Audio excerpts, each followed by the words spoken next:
and to segue on the bloodline thing, how do you think that affects dating? Have you ever dated a Korean girl who sort of looked at your North Korean ancestry as a positive or a negative or an interesting thing?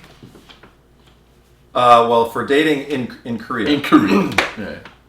First, I didn't really come to Korea for dating. I did. Yeah. I was. None of us have. I was seeing someone for a short time. She was a little too young. Okay. Because I am an ajushi. And so my options are a little bit limited. Usually, people my age here in Korea are married and stuff like that. Right. I think a better. So I would say that what generally happens in my case is if there's some interest there, as soon as they find out how old I am, they're like exit stage right. Oh, really? Yeah, that type. It's not like you can just kind of tell because if they're ageism. Yeah, ageism. I mean, Yeah. if they're like 20, if they're like 25 to 30, something like that, Right. they want to get married. Right. Yeah. You know what I mean? So. They're steadfast on marriage in Korea. It's the opposite in the States. It's very much the opposite. Marriage is declining, and it's not saying that it's a good thing. Of course, I think men still want to be in a relationship. Mm-hmm. I think the definition of marriage itself is being redefined by the new generation. Yeah, they. So most of them are settled in that are kind of in my age. Right, age. But. The ethnicity part is never a hindrance. Okay. It's usually the age thing. It's the age thing. Back home in America, with Koreans, I guess, but that doesn't matter. That's back home in America. That's back home. Yeah. And another thing, since we're on the topic of dating, stereotypes, specifically targeting Korean women or Asian women.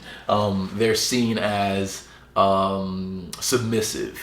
And I think, there's a woman that's in, I think maybe a few videos. She's my ex-girlfriend, and, we dated for quite some time. Asian women are not submissive. And there's also the stereotypes of black women being more aggressive. I disagree with that as well. I think there's a market for different types of women. And here's another thing with that. There's different categories that I've heard from my Korean colleagues, and one of it is called kimchi girl. You ever heard of that category?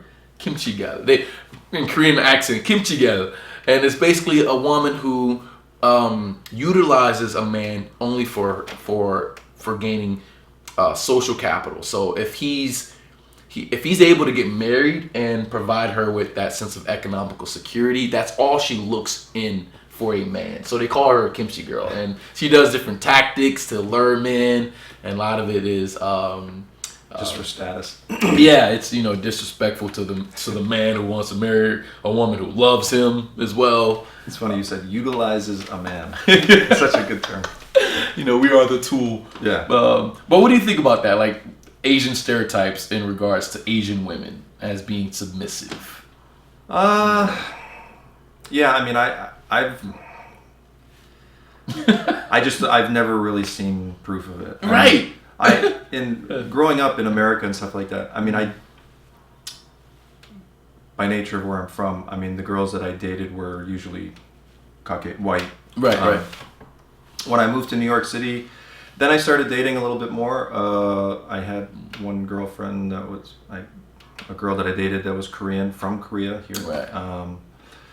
And a lot of Chinese American girls and stuff like that. But maybe the American culture has worn on them and stuff like that. But they're just Americanized. Yeah, a little bit, right. Maybe. But even the ones that are in their culture, their subculture or niche. I mean, there's the whole subservient thing.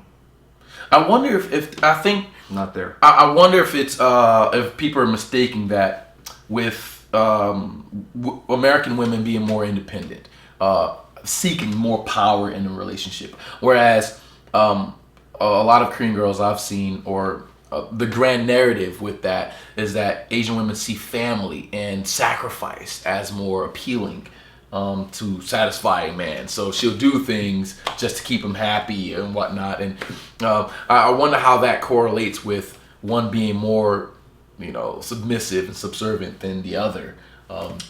And I think there's a demographic. Some stereotypes are true, but there's a demographic of women who do not fit that category whatsoever. Just like the whole the angry black woman stereotypes. I mean, most of the black women I've met don't fit that stereotypes. But maybe I'm just lucky. Maybe the demographic I'm in, the educational level, the class level that I'm around, a lot of the black women I've met and have dated have never fit that category. Yeah, I mean, I'm from South Florida, Fort Lauderdale, Miami area, so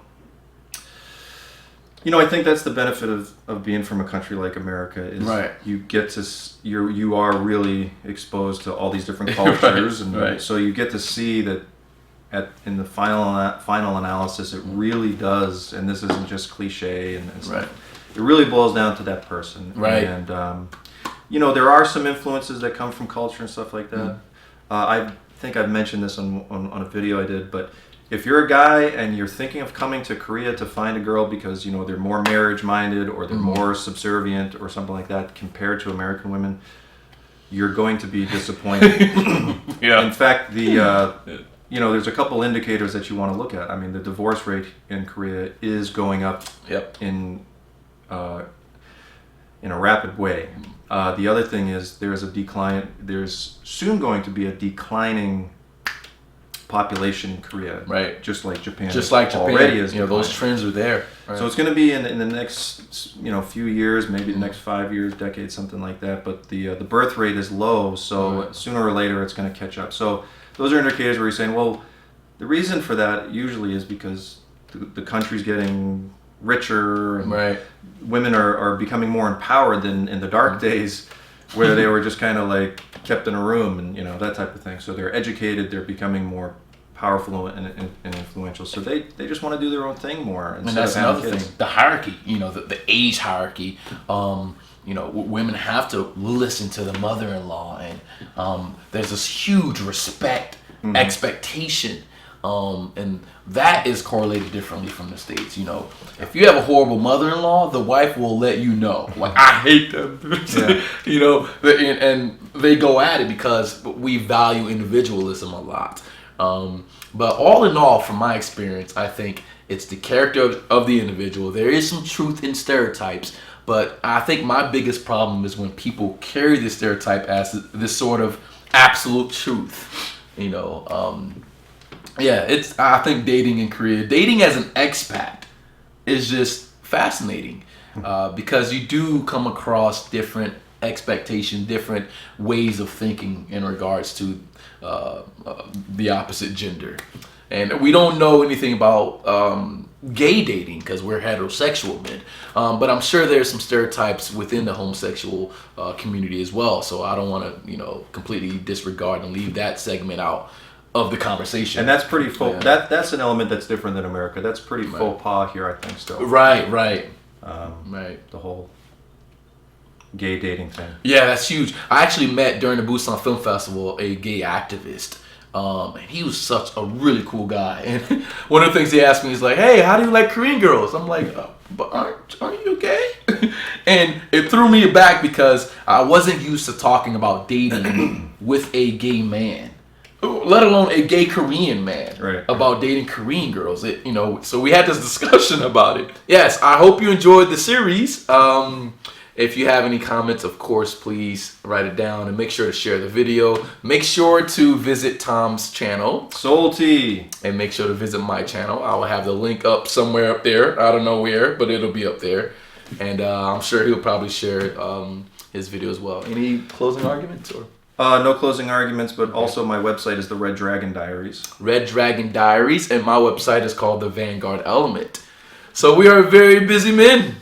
Thank you so much. Annyeong.